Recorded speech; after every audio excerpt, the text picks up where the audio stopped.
台湾寺庙经营会创立的目的，就是为了增进宫庙之间的情谊，透过宫庙轮流举办宗教文化交流，互相学习观摩，做伙成长。以往一档举办4届参会，目前调整为1档2届。这次的活动是由安平开大天后宫承办的第3届第7次会员大会。在罗友礼主委以及委员用心的规划，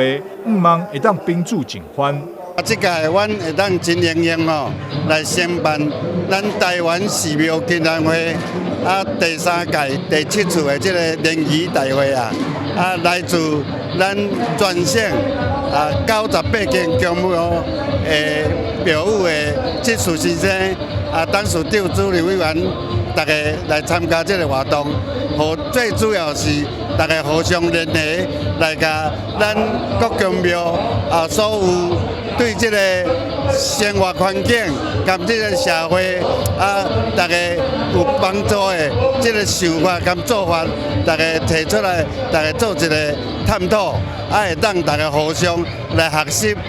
用咱的宫庙的力量，看有同人替咱这个地方国家做一寡迄个有意义的事情这是阮召开这个寺庙经营会上界大的目的。台湾寺庙经营会总会长王金英表示，真感谢承办这次大会安平开泰天后宫，用心的规划，将活动办了有声有色。未来也持续结合各会员有功的力量，做伙推动社会公益。咱台湾寺庙经营会成立已经要将近31年今仔日是由安平天后宫来承办呢。你看咱由罗主委也是阮尹家人的分会长和他们的团队办甲有声有色，是咱讲非常的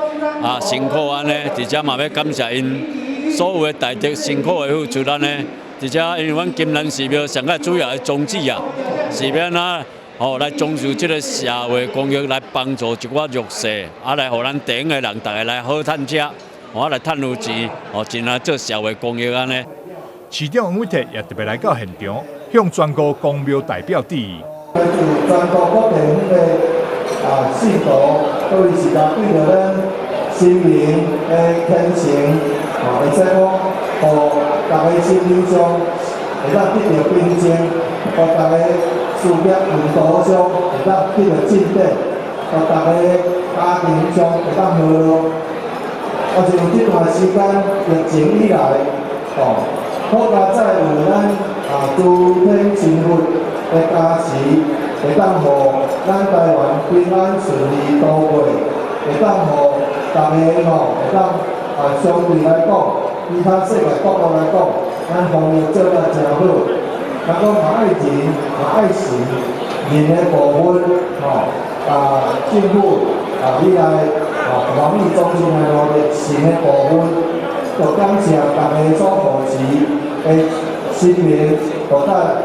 家这个鼓励。除了聚餐交流，承办活动的安平开大天后宫也为宫庙会员安排了历史观光导览，分别前往安平古堡、市定古迹卢景堂以及水上观光等行程，希望造好参与活动的朋友一场上难忘的会员大会。台南新闻张硕伟采访报道。